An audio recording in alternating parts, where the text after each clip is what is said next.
Glória a Deus. Meus irmãos, a paz do Senhor mais uma vez. Quero desde já agradecer a Deus pela oportunidade de estar convosco. É um privilégio para mim. A gente não está mais aqui porque a gente tem algumas outras responsabilidades e atividades, mas eu não podia deixar de estar aqui, até porque hoje já é quase o final do ano, né? Então eu precisava estar aqui para agradecer a toda a igreja, aos irmãos que têm cooperado com a obra do Senhor, né? Que por tudo quanto o Senhor tem feito. Com certeza a recompensa do vosso trabalho é o Senhor quem dá. Nós não temos prata nem ouro, e eu faço das minhas palavras, a palavra do pastor Eliakim, agradecendo a todos os irmãos que cooperam na obra do Senhor, em cada departamento, fazendo o seu trabalho. Nós tivemos um ano de muitas atividades e muitos desencontros também, mas dentro do possível podemos estar cooperando com o Senhor aqui. Quero pedir aos irmãos que continuem firmes, constantes e sempre abundantes na obra do Senhor, não esquecendo que a obra é do Senhor. Nós não trabalhamos para homens, nós trabalhamos para Deus, mas nós obedecemos àqueles que Deus tem colocado sob a nossa liderança, né? Então nós louvamos a Deus por tudo quanto Ele tem feito. E eu gostaria de, nesta noite, trazer uma palavra rápida para os irmãos, falando justamente a respeito da Santa Ceia. Que a Santa Ceia é um ato sublime, é um ato santo, né? Santo. Da mesma forma que o casamento é santo, a Santa Ceia também é santa, né? O casamento foi instituído por Deus. A Santa Ceia foi instituída por Jesus Cristo. Foi o próprio Jesus que instituiu a Santa Ceia, criou a Santa Ceia. A Santa Ceia não é invenção de um homem qualquer, mas o próprio Jesus foi quem instituiu a Santa Ceia. Você imagine só, se Jesus criou algo, por que a gente não participa, né? A gente precisa pensar, se o próprio Jesus fez, o que é que me impede de participar? Existem algumas regras que são básicas. Você precisa ser batizado nas águas, você precisa realmente ter se arrependido para poder se batizar nas águas, e você precisa estar em obediência. Obediência à palavra de Deus e às normas da igreja que você disse que ia obedecer, quando você fez a profissão de fé. Porque a gente às vezes esquece e a gente pensa que a profissão de fé é uma brincadeira. O pastor está brincando de perguntar se você vai ser fiel. Fiel à sua esposa, fiel ao ministério, fiel à igreja, fiel às normas do conjunto, às normas do departamento, se você vai ser fiel nos dízimos e nas ofertas. Normalmente a resposta de todos aqueles que batizaram nas águas é sim, serei fiel. Só que no percurso a gente esquece de alguns detalhes e começa a praticar atos de infidelidade, né? Só que toda infidelidade, ela tem o seu castigo, que é dado pelo próprio Deus. Não é o homem que castiga, é Deus. É Deus quem pesa a mão, é Deus quem fecha a porta, é Deus quem faz isso, não é homens. Às vezes sua consciência está dizendo, mas rapaz, você falhou. Aí você diz, não, mas é o pastor que está exigindo, é os irmãos que estão exigindo, é a igreja que está exigindo. Não, meu filho, é a sua própria consciência que Deus deu a você. Ela é que aponta o que você precisa fazer. Mas às vezes a gente se engoda, né? Não sei se os irmãos sabem, eu acredito que todos sabem o que é engodo. Engodo é aquilo que o pescador normalmente faz. O pescador pega um pão, quando ele vai pescar, leva, rala o pão, ou então joga ali onde ele quer pescar. Joga o pão, joga o ingrediente, e daqui a pouco os peixes vêm comer aquilo dali, que é muito bom. Depois ele joga o anzol, e aí ele pega o peixe. Então, engodo é aquilo que se joga antes. E o inimigo é estratégico. Ele faz você acreditar que não tem nada demais você desobedecer. porque o irmão fulano faz, porque o outro desobedece. Não tem problema nenhum, está tudo bem. Isso é normal. Eu quero que você abra a sua Bíblia, que eu vou ler junto com você e depois eu vou explicar, continuar daqui. Né? Porque a gente tem que tomar cuidado com o engodo. Né? Abra sua Bíblia em Mateus, capítulo de número 6, ou 26, a leitura que está no versículo 17, do capítulo 26. Capítulo 26 de Mateus, Mateus 26, versículo 17 em diante. Diz assim a palavra de Deus. E, no primeiro dia da festa dos pães ázimos, chegaram os discípulos juntos de Jesus, dizendo: Onde queres que preparemos a comida da Páscoa? E ele disse: Ide à cidade, a um certo homem, e dizei-lhe: O mestre diz, o meu tempo está próximo. Em tua casa celebrarei a Páscoa com os meus discípulos. E os discípulos fizeram como Jesus lhe ordenara e prepararam a Páscoa. E chegada a tarde, assentou-se ele à mesa com os 12. E enquanto eles comiam, disse: Em verdade vos digo que um de vós há de me trair. E eles, entristecendo-se muito, começaram um por um a dizer-lhe: Porventura sou eu, Senhor? E ele respondendo disse: O que mete comigo a mão no prato, esse há de trair. Em verdade, o Filho do Homem vai como acerca dele está escrito. Mas ai daquele homem por quem o Filho do Homem é traído. Bom seria para esse homem se não houvesse nascido. E respondendo Judas, o que traía, disse: Porventura sou eu, Rabi? Ele disse: Tu disseste. Amém? Podeis assentar em nome de Jesus. Eu quero que vocês reflitam comigo a respeito desse texto aqui. Eu estou falando a respeito da questão do engano, do engodo. Às vezes nós estamos fazendo a obra de Deus, mas nós fomos enganados lá no princípio. Enganados pela nossa própria consciência. Enganados por falsos mestres sem conhecimento da palavra de Deus. E este engano se torna uma verdade para nós, a ponto da gente achar que estamos agindo certo, quando na verdade estamos agindo errado, até quando somos confrontados com a palavra de Deus. E isso é muito sério. Por quê? Porque a nossa regra de fé e prática é a palavra de Deus. Nós não seguimos normas inventadas por homens. Não. Nós seguimos o que a palavra de Deus diz.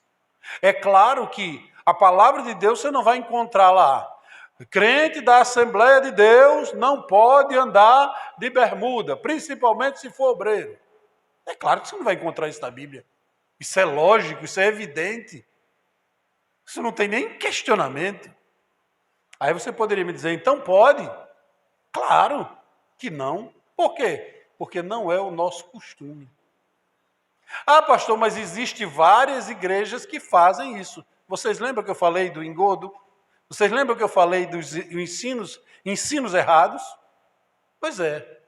E aí você pode ter comido esse engodo, essa comida errada, e está achando que está bem. E na verdade você está em desobediência. Poxa, pastor, mas só por causa de uma bermuda? Não, meu filho, é por causa da desobediência. Não é por causa da bermuda.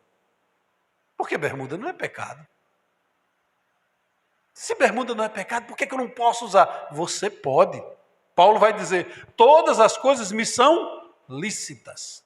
Porém, nem todas convêm. Ele diz outra vez digo, todas as coisas me são lícitas, mas eu não me deixarei dominar por nenhuma delas. Então não é porque é lícito que eu devo fazer. Por quê? Porque eu aceitei Jesus em uma igreja que não permite. Deu para entender até aqui, irmãos? Tem algo, eu estou dizendo alguma coisa que vocês não estão entendendo? Está entendendo, né? Pois é, é isso que eu queria que você entendesse. Você entendesse que o engodo está aí.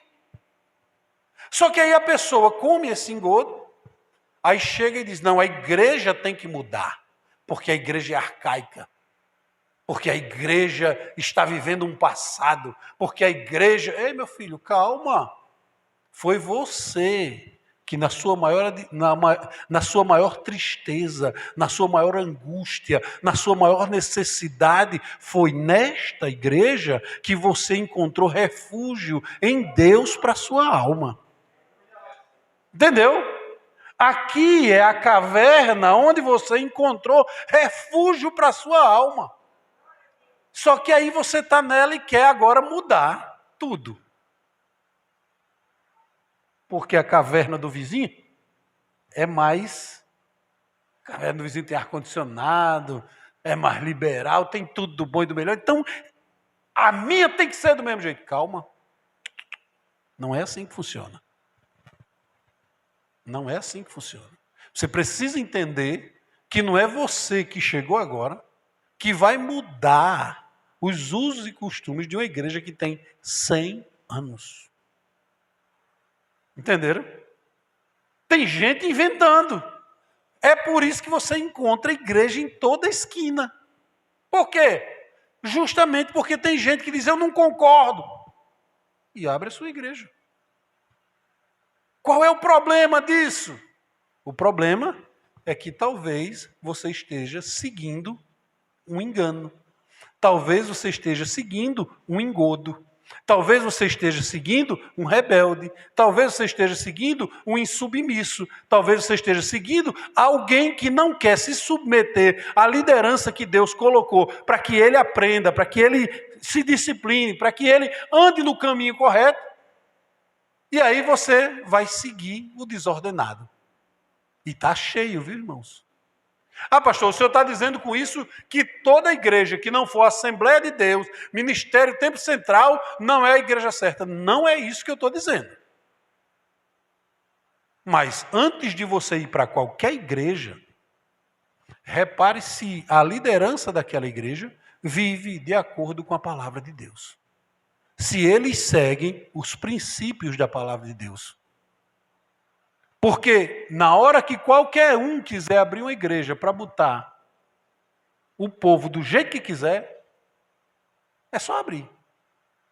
É só você abrir e dizer, Jesus vai dar a tua vitória, a porta está aberta, e começa a orar e o povo começa a vir. Por quê? Porque as pessoas estão necessitadas, as pessoas querem, mesmo que no final elas se decepcionem. Mas a gente precisa entender que nós estamos firmados na rocha. Nós aprendemos pela palavra de Deus. Pastor, onde é que o senhor quer chegar? Jesus tinha quantos discípulos? 12. Quando ele morreu, ficou pendurado lá na cruz, quantos discípulos ficaram com ele? Nenhum. Só um que ficou com a mãe dele lá embaixo. O João. Por quê? Porque João era o mais novo. O João do Apocalipse, o João que escreveu o Apocalipse, foi lá para a ilha de Patmos, provavelmente quando Jesus morreu, ele tinha entre 17, 18, 20 anos de idade. Ele era o mais novo. Foi o único que ficou, e ninguém percebeu, mas os outros foram embora. Mas Jesus não é paz, Jesus não é amor, Jesus não é o caminho, Jesus não é a verdade. É, mas na hora que a coisa aperta, você descobre o caráter das pessoas. Na hora que acocha, aí você descobre quem é e quem não é. Você descobre quem está e quem não está. Quem obedece e quem não obedece. A Bíblia nos diz que cada povo tem o governo que merece. Mas aí existe um problema. Qual é o problema? É que às vezes o povo quer o governo do jeito deles. E eu estava meditando esses dias, é uma coisa interessante. Quem deu Saul para ser rei de Israel? Foi o povo ou foi Deus? Quem foi? Foi Deus. Mas pastor, foi Deus. Foi Deus que disse a Samuel: vai e unge Saul. Ele saiu procurando jumenta e encontrou um reino. Mas por que Deus deu Saul? Porque o povo queria. Se você for ver antes, você vai ver que o povo disse que queria um rei como o dos outros povos. Então eles queriam um rei alto, lutador, bonito, elegante. Saul tinha todas as características. Saul era a pessoa, aos olhos humanos, perfeito para ser rei. Aí você me diz, mas se Deus sabia que Saul não ia dar certo, por que é que Deus deixou? Quem foi que pediu o rei? Foi o povo. Não foi Deus, foi o povo. Samuel ficou triste, questionou e disse, mas Senhor, aí Deus disse para Samuel, Samuel, fique tranquilo. Eles não rejeitaram você, eles rejeitaram a mim. Viu? Eles rejeitaram a mim, vá lá e unja Saul. Porque é o rei do jeito que eles querem. Sabe o que é que acontece com essa história? Às vezes na nossa vida acontece exatamente isso. Deus tem algo tremendo, especial para a nossa vida, mas não é do jeito que a gente quer. E aí a gente pede, Senhor, mas eu quero, e o Senhor faz o quê? Dá. Deus dá não é porque Ele é ruim. Deus dá porque todo aquele que pede, recebe. O que busca, encontra. E todo aquele que bate, se abrirá. Entendeu? Então assim, não é, mas Deus tem o poder de fazer, tem, mas foi dado a nós, o livre-arbítrio, o direito. Você está aqui porque o Espírito Santo lhe convenceu, você sentiu a necessidade e você veio para o culto, mas você veio, não foi o Espírito Santo que lhe trouxe, ele lhe convenceu, ele lhe mostrou que você precisava, era importante que você viesse e por isso você veio, mas não foi o Espírito Santo que lhe trouxe, foi você que, convencido, se levantou e disse, hoje eu vou para o culto. Entendeu? Para de dizer que não seja o que Deus quiser. Se você quer o que Deus quiser, então não queira mais nada. Deixe que Deus está fazendo a vontade dele. Você diz, seja o que Deus quiser, mas vai lá e muda a história. Mas Senhor, seja do jeito que o Senhor quiser, mas eu quero assim. Senhor, mas eu quero desse jeito. Se é do jeito que Deus quer, deixa Deus trabalhar. Aceita a vontade de Deus, aceita o que Deus está fazendo na tua vida, aceita o que Deus está trabalhando na tua vida. Você não é crente, você não ora, você não busca, então aceita a vontade de Deus. Mas, porém, todavia, nós somos especialistas em reclamar. O povo pediu um rei e Deus deu um rei conforme o coração do povo. É por isso que muitas vezes a gente diz, Saul, quem foi que escolheu Saul? Aí a gente diz, foi o povo. É porque foi o povo, foi o coração do povo. Mas quem escolheu foi Deus, disse, eles não querem um, está aqui. E qual foi o problema de Saul? Vocês já pararam para pensar? O único problema de Saul. Samuel vai dizer para ele, rapaz, hoje teria sido confirmado o teu reino. Bastava tão somente você ter obedecido. O Senhor disse a você, faça isso, isso e isso. Você foi lá e não fez. E ainda trouxe para dentro da casa, para dentro do povo de Deus, aquilo que não é o costume, aquilo que Deus não pediu.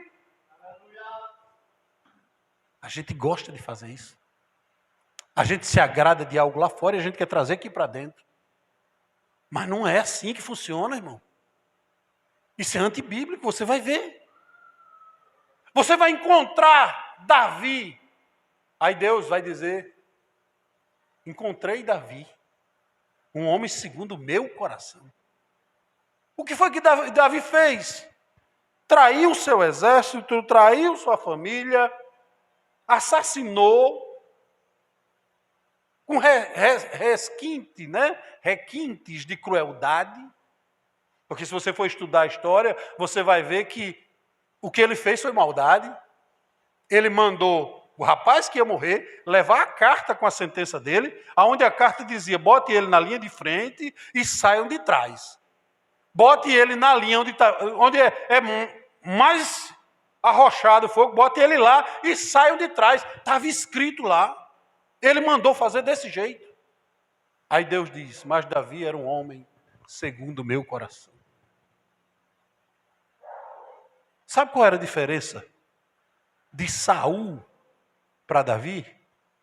É que Saul era soberbo, orgulhoso. Na linguagem mais nossa aqui, amostrado. Ele gostava de aparecer, de se apresentar. Mas na hora da pressão mesmo, ele ia se esconder. Não sei se vocês conhecem alguém assim, que se for para se apresentar, aí até está lá. Mas se for para tomar a frente, aí você vai procurar ele lá atrás das bagagens. Se tiver o profeta Samuel para dizer: não, o pessoal esperando Saul para apresentar, vamos apresentar Saul, cadê o rei? Nada de chegar. Aí Samuel vai consultar o Senhor: Senhor, Saul não chegou ainda. Aí o Senhor disse: não, meu filho, vai ali atrás das bagagens, ele está ali atrás, escondido.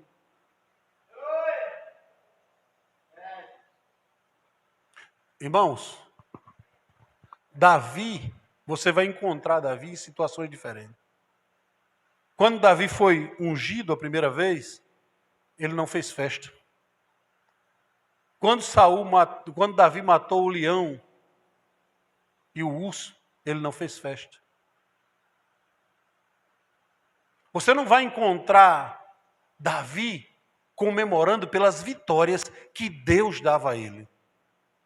Mas você vai encontrar Davi saltando de alegria quando a presença de Deus ele consegue trazer para dentro da sua casa. Entendeu? Essa era a diferença de Davi para Saul, porque Davi não queria status, Davi queria a presença de Deus.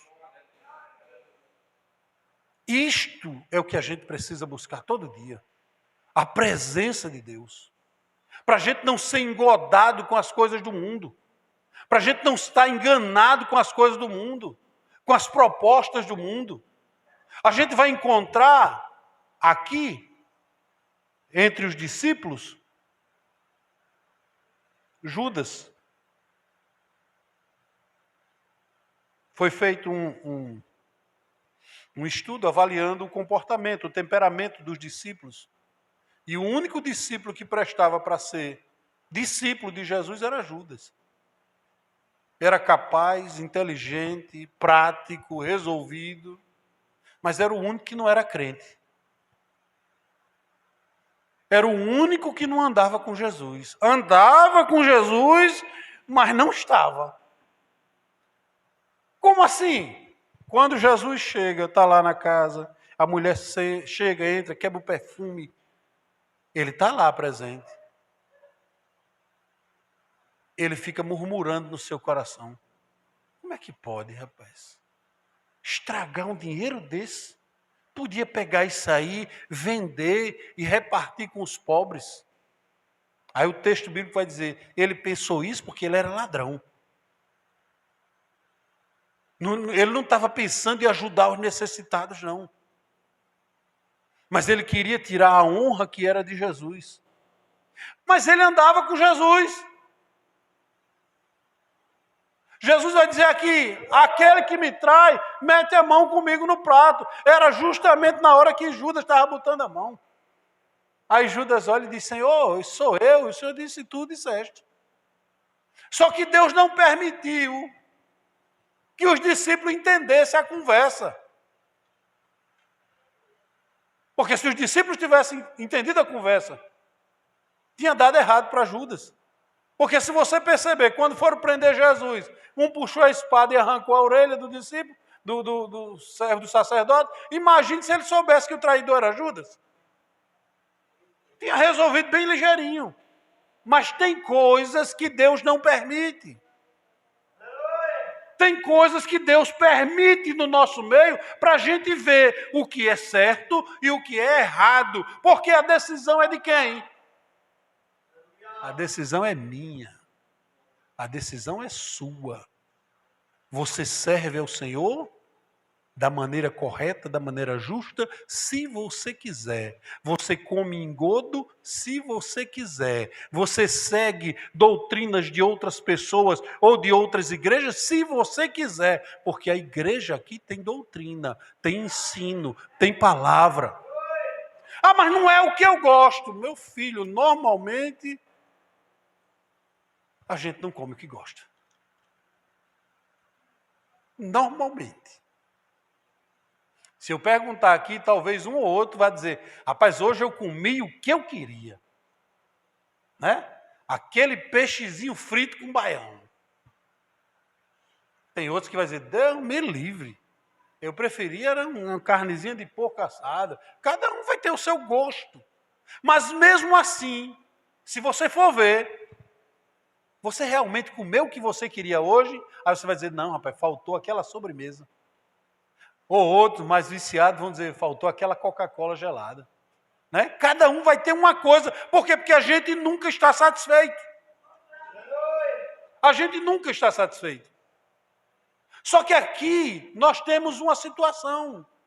Nós fomos chamados para servir ao Senhor e obedecer a Ele num sacramento, em algo que é santo. O quê? A Santa Ceia.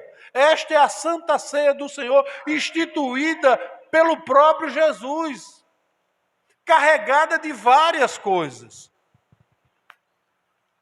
Jesus podia ter desistido? Podia, mas ele não desistiu. Por quê? Porque ele tinha uma missão. Às vezes a gente abandona os nossos cargos, as nossas funções, porque a gente esquece que Jesus fez mais por nós. Às vezes a gente diz, não vou ficar mais não, porque eu já o quê? Me diz. Você já fez tudo o que você podia pelo departamento? Você já fez tudo o que podia pelo reino de Deus? Se você quiser mentir, diga que sim, fica à vontade. Porque eu já fiz muita coisa para o reino de Deus. Mas toda vez que eu olho, eu percebo que eu não fiz foi nada. Porque eu vejo as lacunas vagas na minha vida e eu vejo o quanto eu poderia ter feito mais e eu não fiz. E Deus vai cobrar de mim. Porque Deus cobra de nós o que a gente faz e o que a gente deixa de fazer. Aí a gente pensa, não, que nada, para isso aí não tem nada não, eu vou tirar para mim, 2 horas todo dia só para mim relaxar. Poxa, tem as 8 horas que tu dorme de noite. Não serve não para relaxar? Não, eu vou relaxar porque eu tenho que bater uma bola, porque eu tenho que fazer isso. Ô meu irmão, por que tu não vai orar? Por que tu não vai buscar a presença de Deus? Sabe o que é que Jesus fazia no tempo vago? Vai ler a Bíblia. Ou Jesus estava no monte, orando. Ou ele estava no meio das cidades, pregando. Quando ele estava cansado, ele ia dormir aonde? Dentro do barco. E a tempestade se levantava. Essa era a paz de Jesus. Mas você não. Quando eu digo você, eu estou falando de mim, né? Eu e você não. Eu e você, a gente quer. Não, mas eu tenho que tirar um tempo para mim, porque senão o quê? Quem te salvou foi Jesus, quem te comprou foi Jesus, quem te remiu foi Jesus, quem deu o que você tem foi Jesus. Não é mérito seu, não é sua capacidade, não é sua inteligência, não é nada disso. Não é porque você é mais bonito ou mais feio, não é. É porque Jesus te amou, te escolheu e te deu a liberdade de trabalhar para Ele. Você trabalha se quiser. Ah, mas é porque eu tenho que o quê, meu irmão? Me explica. Me explica. Não, você não precisa explicar para mim, isso é uma pergunta retórica, né? Não precisa explicar para mim. Explique para você mesmo. Para pensar. Quanto Jesus fez, se você olhar aqui no texto, o quanto ele sofreu, foi cuspido, foi chicoteado, foi afrontado, bateram no rosto dele, bateram na cabeça dele com a cana, ele estando com a coroa de espinho na cabeça, ele sangrou. Por quê? Para que Jesus fez tudo isso? Você já parou para pensar? Jesus não tinha o que fazer, não, para fazer tudo isso. Você já parou para pensar que tudo isso que Jesus fez foi para nos dar o direito de estarmos aqui? Não é nem de estarmos aqui, é o direito de, aceitando Ele e obedecendo a Ele, termos o nosso nome escrito no livro da vida e termos o direito de entrar no céu pelas portas. Porque no céu só se entra pelas portas. E para entrar no céu pelas portas, o nome tem que estar escrito no livro da vida.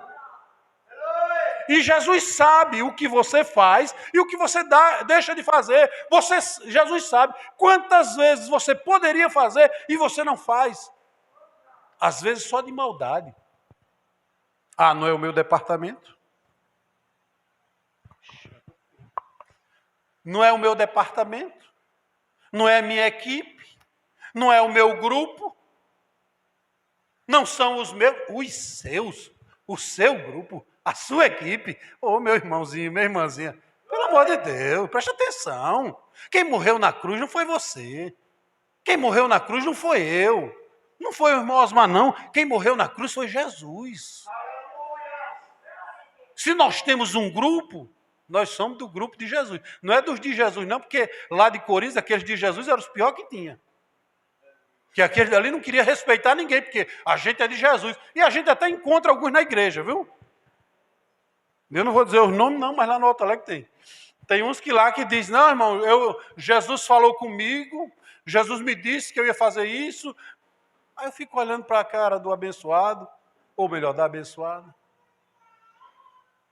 Oxente, e eu estou fazendo papel de besta na igreja.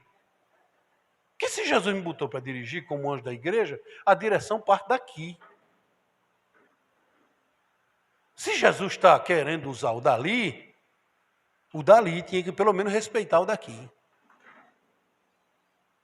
Ou então dizer para Jesus chegou lá para falar com ele, ele disse, Jesus, o senhor volta pelo mesmo caminho e fale com ele. Porque quem botou ele ali foi o senhor. Ai, mas eu não vou dizer isso com Jesus, porque a minha intimidade com Jesus é tão grande que... Ô, meu filho, cuidado, não é assim que funciona, não. Pastor, o senhor está querendo dizer que o dirigente, ele tem toda a razão do mundo? Não estou dizendo isso, não. Eu estou dizendo que o Deus que a gente serve, ele manda lá e ele manda aqui. Entendeu? Ele manda lá no céu e ele manda aqui. Ele manda em mim, manda em você e manda no pastor. Agora, Deus não vai levantar a gente aqui simplesmente para bater de frente com quem ele levantou. Ah, pastor, mas quem botou foi o homem. E tu quer que Deus faça como? Tu quer que Deus faça como? Que ele manda um anjo voando, chega aqui e diz, eu estou empossando. Deixa de meninice, meu irmão. Vamos para a Bíblia, está aqui. Jesus passou a noite orando e escolheu 12. Aí, depois aqui do jantar, da ceia, ele foi lá no Getsemane. Quando chegou lá, levou 3. Nenhum dos 3 aguentaram orar 1 hora. Aí Jesus volta, pelo menos 1 hora vocês não conseguem orar comigo. Aí foi lá de novo, eu vou ali. Minha alma está angustiada. Os discípulos que Jesus escolheu não conseguiam nem sentir a dor que Jesus estava sentindo. Entendeu? A gente faz do mesmo jeito. A gente não consegue sentir a dor da liderança.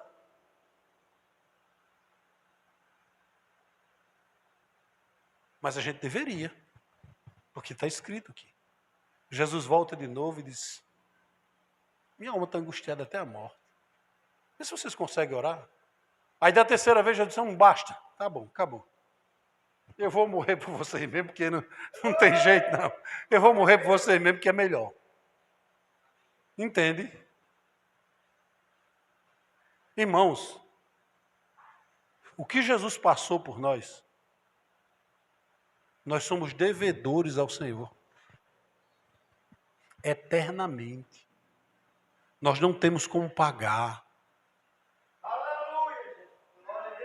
Não se engane se alguém mentiu dizendo que você é muito importante. Você é importante. Por quê? Porque Jesus morreu para nos salvar. Não, mas Jesus me entende. Jesus... Ei, meu filho, Jesus entende. Ele sabe que você pode, que você não quer. Ele sabe que em vez de você se esforçar mais, você prefere seguir as suas próprias concupiscências, seus próprios desejos, as suas próprias vontades. Você não quer negar-se a si mesmo para pegar a cruz de cada dia e seguir Jesus. Você quer que todo mundo lhe adule. Ô, bebezinho, vem, meu filhinho. Oh, Jesus te ama tanto, vem para a igreja. Jesus vai te ajudar. É verdade? É. E por que não fala da prova? Irmão, vem para a igreja. Jesus é bom. Ele vai te dar uma luta boa, que é para você poder engrossar as costas. Entendeu? Você vai ver irmão que vira a cara para você. Você vai ver irmão que deixa de falar com você. Você vai ver irmão que diz uma coisa no púlpito e quando você encontra na rua é totalmente diferente. Entendeu? Isso é tudo irmão. E a gente vai estar unido e ainda vai tomar a Santa Ceia junto. Vem para a igreja seguir Jesus. Você não prega o evangelho desse jeito. Você prega, vem que Jesus quer salvar. E ele quer. Jesus quer mudar a tua vida? Quer. Mas meu filho, venha. Jesus quer, vai mudar. Agora é peia, meu filho. Você tem que se ajeitar. Você tem que abandonar as velhas práticas. Você tem que entender que você precisa ser nova criatura. Não é que Jesus vai lhe fazer, é você que tem que ser. Não, mas Jesus vai fazer. Ele só faz se você deixar. Entendeu? Porque a regra da salvação é bem clara. Se alguém quiser vir após mim, negue-se a si mesmo, tome sua cruz e me siga. Deus amou o mundo de uma tal maneira que deu seu único filho para que todo aquele que nele crê. Tem que crer. E o crer aqui não é só crer, é crer, obedecer. A palavra crer aqui, o sentido dela é obedecer. Se você vem, é para obedecer. É para submeter. É para se envolver. É para participar. É para aguentar. Choro, angústia, tristeza. É por isso que eu digo, irmão. A doutrina lá no Alto Alegre na terça-feira. Se os irmãos quiserem ir, pode ir, que eu já passei da hora. Eu tenho um culto daqui a pouco. Pode, irmão, vamos ficar de pé para fazer a leitura da Santa Ceia. Quero convidar o Marcos Paulo. Glória a Deus. O Salmo da igreja na Santa e Gloriosa Paz do Senhor Jesus. Amém. Abra as vossas Bíblias lá em 1 Coríntios, capítulo de número 11, a partir do versículo 23, em nome de Jesus. Glória a Deus. Aleluia. Quem encontrou, diga amém. 1 Coríntios, capítulo 11, a partir do versículo 23, que diz assim, a palavra do Senhor. Porque eu recebi do Senhor o que também vos ensinei, que o Senhor Jesus, na noite em que foi traído, tomou o pão e, tendo dado graças, o partiu e disse, tomai e comei, isto é o meu corpo que é partido por vós, fazei isto em memória de mim. Semelhantemente também, depois de cear, tomou o cálice, dizendo, este cálice é o novo testamento no meu sangue, fazei isto todas as vezes que beberdes em memória de mim. Porque todas as vezes que comerdes este pão e beberdes cálice, anunciais a morte do Senhor até que venha. Portanto, qualquer que comer este pão ou beber o cálice do Senhor indignamente, será culpado do corpo e do sangue do Senhor. Examine-se, pois, o homem a si mesmo, e assim coma deste pão e beba deste cálice.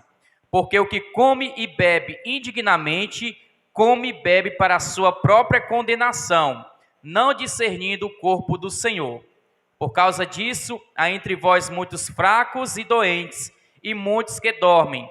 Porque se nós nos julgássemos a nós mesmos, não seríamos julgados. Mas, quando somos julgados, somos repreendidos pelo Senhor, para não sermos condenados com o mundo. Portanto, meus irmãos, quando vos ajuntais para comer, esperai uns pelos outros. Mas se algum tiver fome, coma em casa, para que vos não ajunteis para condenação. Quanto às demais coisas, ordená-lo-ei quando for ter convosco. Glória a Deus. Glória a Deus. Entendeu, meus irmãos? Existe ajuntamento que é para condenação. Viu? Existe gente que se ajunta para participar da condenação. Quem aqui é batizado nas águas? Levanta a mão só para me ver. Pronto. Pode baixar a mão. Quem não é batizado nas águas, procure se ajeitar, se organizar e se batizar. Viu? Para participar do corpo de Cristo. Isso é muito bom. Quem, por acaso, pecou e cometeu algum tipo de delito, sabe que está errado, o que é que tem que fazer? Se reconciliar, pedir perdão, porque Jesus perdoa. E a Santa Ceia é muito clara. Não pode deixar de participar. Tem gente que, eu pequei, não vou tomar Santa Ceia. Está errado, meu filho. Tem que tomar Santa Ceia. Mas eu estou em pecado, não se arrependeu, não? Não, então está certo, tome não. Se não se arrependeu, não está em pecado, né? Não, eu me arrependi, então confessa e deixa, e você alcançará a misericórdia. Viu? O Senhor tem misericórdia de você. Aqui está certo.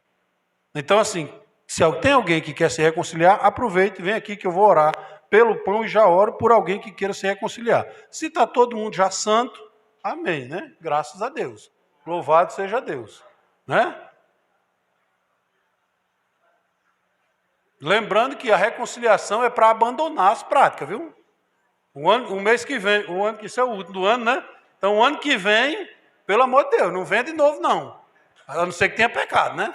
Agora, se pecar a mesma coisa, não, irmão. Aí você cria vergonha, com todo respeito, né?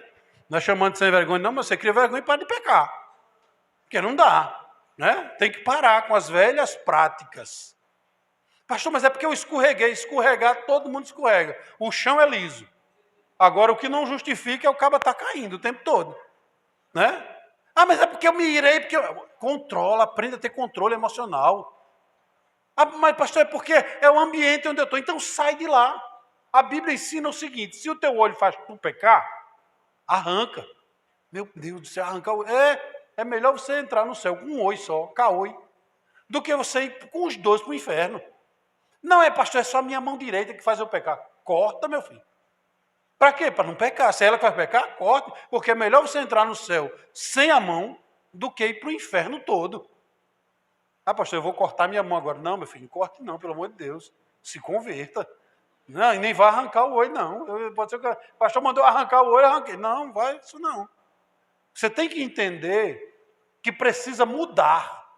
Aceitar a mudança de Deus na sua vida. É dura, é ruim, é amargo, mas vai fazer bem para a tua alma. Vai fazer bem para a tua vida. Alguém vai criticar, alguém vai achar ruim, alguém vai lhe apontar, vai, mas siga Jesus, faça o que é certo. Senhor, meu Deus e meu Pai, eu te apresento os teus filhos e as tuas filhas, Senhor, que reconhecem, Senhor, que precisam de reconciliação contigo. Deus, tu sabes, Senhor, exatamente o que está afligindo a alma deles, Senhor. Tu sabes, Senhor, qual é o peso que está em sua consciência, Pai. Mas o Senhor é maior do que a consciência para perdoar os pecados. Pai, pela autoridade do nome de Jesus, eu te peço, Senhor, perdoa os pecados, Senhor, daqueles que voluntariamente vêm à frente, Senhor, reconhecem que precisam, Senhor, se arrependem das velhas práticas, ajuda-os, Senhor, a permanecerem firmes, constantes e sempre abundantes na tua obra.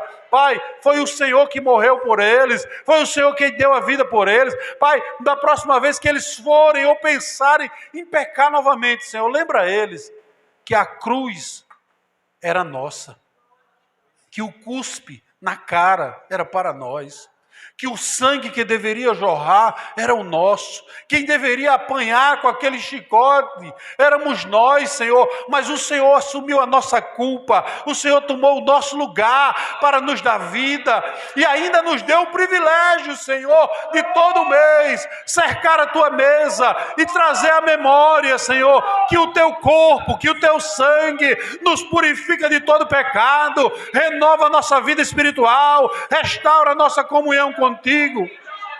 Aleluia. Pai, eu te apresento este pão, Senhor, que a partir deste momento simboliza para nós o teu corpo. Como o Senhor disse para os discípulos, isto é o meu corpo, que é partido por vós. Fazer isso em memória de mim. Portanto, Senhor, eu te apresento este pão. Te agradeço pela vida dos teus filhos. Em nome de Jesus. Amém. Volta para o seu lugar enquanto alguém...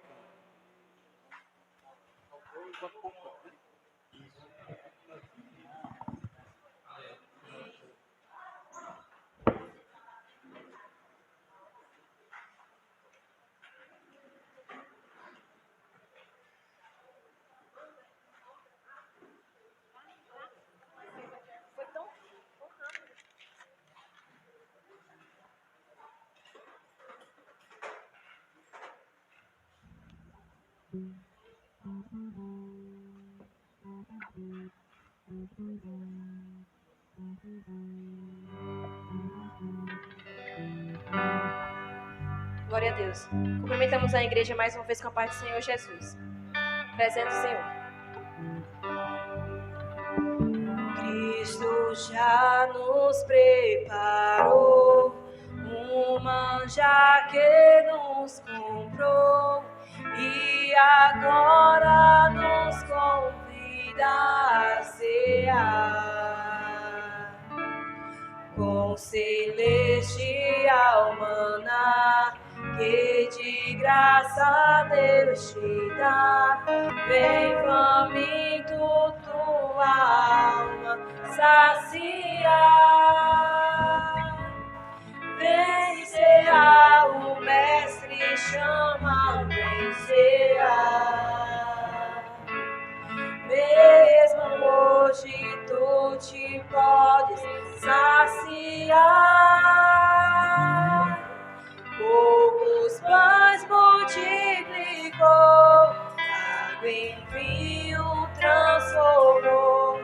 Vem faminto a Jesus, vem cear.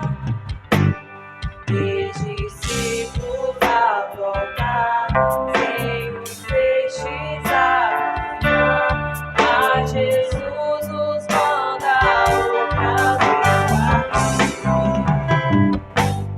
Ao tornar a praia, então, vem no fogo peixe e pão, e Jesus que os convida a cear.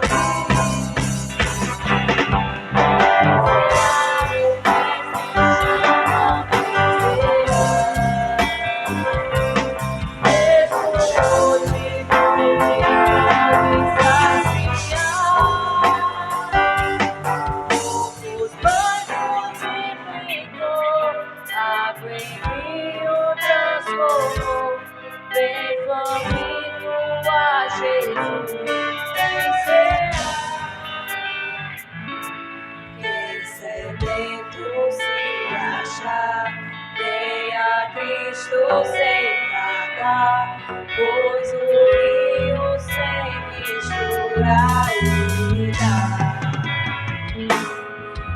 Também dá muita pão e nos traz consolação. Eis que tudo preparado já está.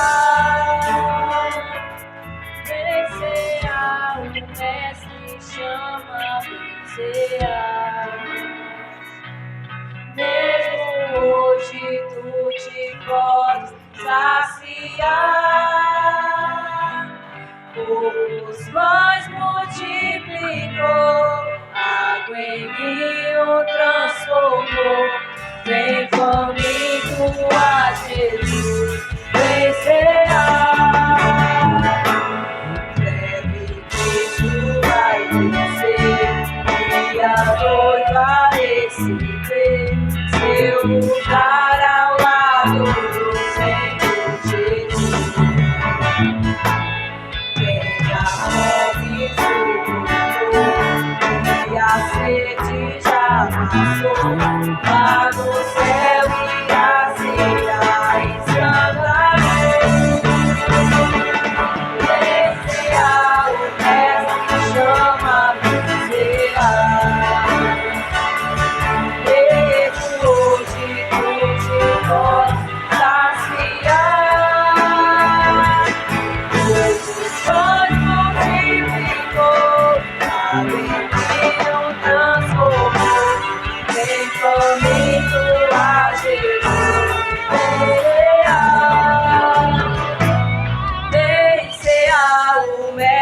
chama vencerá. Mesmo hoje tu te podes saciar. Poucos pães multiplicou, água em vinho transformou. Vem faminto a Jesus vencerá. Vencerá, o mestre chama vencerá. Mesmo hoje tu te podes saciar. Outros pães multiplicou, água em vinho transformou. Vem comigo a Jesus vencerá. Glória a Deus. Falta alguém receber o pão, além dos músicos? Todos receberam? Curve a sua cabeça e reflita um pouco comigo. Na noite em que Jesus foi traído, nós lemos no texto bíblico que ele estava muito alegre, ele pediu aos discípulos que preparassem a Páscoa, porque ele já sabia que era a última, mas ele queria celebrar com os discípulos. Ele queria estar com aqueles que com ele andou o tempo inteiro. Hoje não é diferente. Hoje pode ser a última Santa Ceia. E o Senhor Jesus, ele está aqui porque ele quer participar conosco neste momento. Não sei se você pode imaginar, mas Jesus está contigo, do teu lado, na representação deste pão em suas mãos. Porque ele disse assim: porque eu recebi do Senhor o que também vos ensinei. Que o Senhor Jesus, na noite em que foi traído, tomou o pão. E tendo dado graça, o partiu e disse: tomai e comei. Isto é o meu corpo. Entenda que este pão que está na sua mão é a representação do corpo de Jesus. Deveria ser o meu, deveria ser o seu, mas é o de Jesus. Por quê? Porque ele nos substituiu naquela cruz. Então você tem motivo de sobra, de glorificar, de exaltar a Ele, porque apesar das nossas limitações, Ele nos amou, e mesmo sabendo que nós íamos errar, que nós íamos falhar, Ele continuou firme no propósito, na missão, para que a gente pudesse ter hoje este momento aqui. Diante disso eu te digo,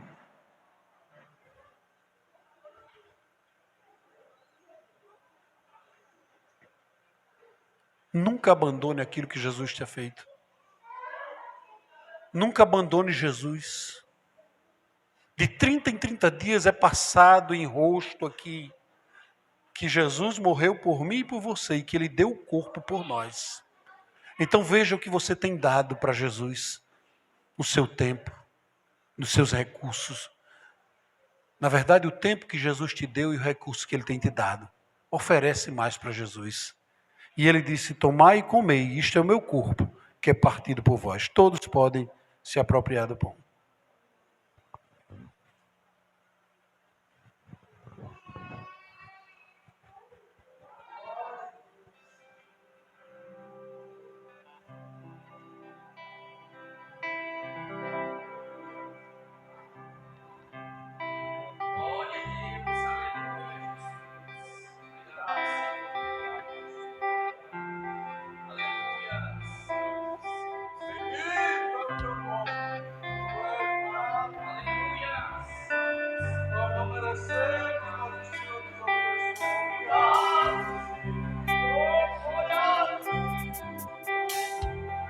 Por semelhante modo, depois de cear,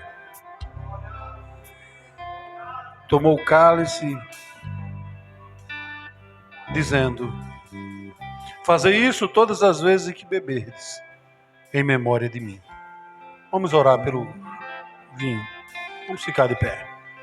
Senhor, nosso Deus e nosso Pai, te apresentamos este suco de uva, Senhor, que a partir deste momento passa a simbolizar para nós o sangue de Jesus. sangue puro, carmesim, sangue que nos purifica de todo pecado, sangue que lava as nossas vestiduras e nos deixa mais alvo que a neve. Ah, Senhor, obrigado, Senhor, porque o Senhor nos achou por dignos, Senhor, de sermos alcançados e estarmos aqui. Nos ajuda, Senhor, nos dá vigor, força, através do teu sangue. É o que nós te pedimos, ó Pai, em nome de Jesus. Amém.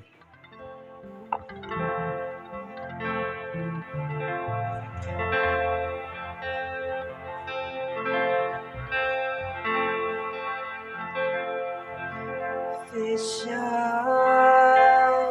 eu os olhos meus, eu posso ver Jesus na cruz. Seu sofrimento é demais, é até difícil imaginar que alguém consiga aguentar sofrer assim. Prego nas mãos, prego nos pés, Jesus está sofrendo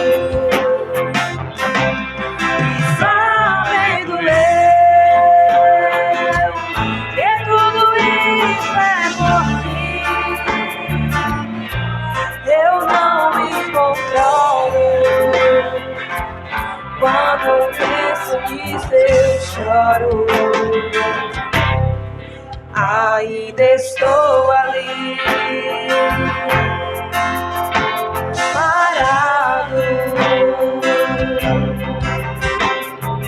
olho para as suas mãos e lembro mãos que um dia ele estendeu pra curar. Mãos que um dia ele estendeu pra salvar. Mãos que um dia ele estendeu pra abençoar. Mãos que um dia ele estendeu pra dar vida ou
pra que eu pudesse ser livre.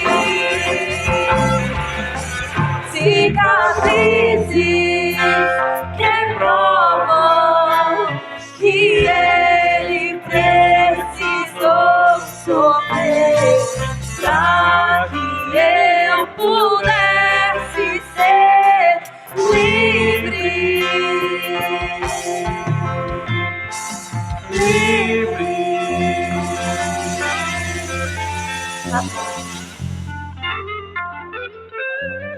Glória a Deus. Vamos ficar de pé, meus irmãos, em nome de Jesus. Quero agradecer a todos e vamos orar. Oreis por nós, por mim, pela irmã Adriana, para que o Senhor continue tomando a frente. Os nossos desafios não têm parado, cada dia é uma coisa nova, né? Eu tenho muitos milagres para contar e qualquer dia eu venho para contar os milagres, viu? Hoje não é para contar milagre, não. Mas o Senhor tem provido, cuidado de nós. E eu quero pedir aos irmãos que quando virem aí nas minhas redes sociais, eu divulgando aí mel e castanha, compre, viu? Você vai estar abençoando a obra do Senhor e o nosso trabalho aqui que nós estamos desenvolvendo, tá bom? Quem precisa de oração? Pai Celeste, Deus bendito, te agradecemos, Senhor, pela Santa Ceia, pela oportunidade que o Senhor nos deu de cercar a tua mesa e estarmos aqui. Pai, mas eu quero te agradecer também pelo dom da vida dos teus servos aqui, Senhor, na base. Deus, continua abençoando cada um deles. Dá a eles, Senhor, um final de ano de bênção, de saúde, de livramento, Senhor. Protege os teus filhos de todo mal. Guarda, Senhor, contra os ataques do inimigo, Senhor. Pai, porque somente o Senhor pode nos proteger.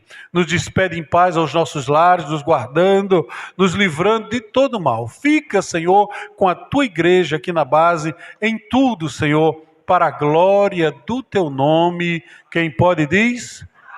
Eu quero desejar a todos um Feliz Natal e um próspero Ano Novo, viu? Que Deus abençoe suas vidas. A graça do nosso Senhor Jesus Cristo, o amor de Deus, nosso eterno Pai, a comunhão e a consolação do Espírito Santo, seja com todos. Quem pode diz?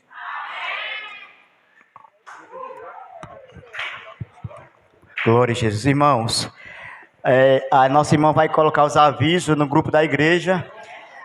Vou dar só 2 avisozinhos. Quarta-feira, irmão, nós temos culto lá na casa da irmã Jesus. A irmã vai estar colocando no grupo. Quarta-feira tem culto, campal, amém?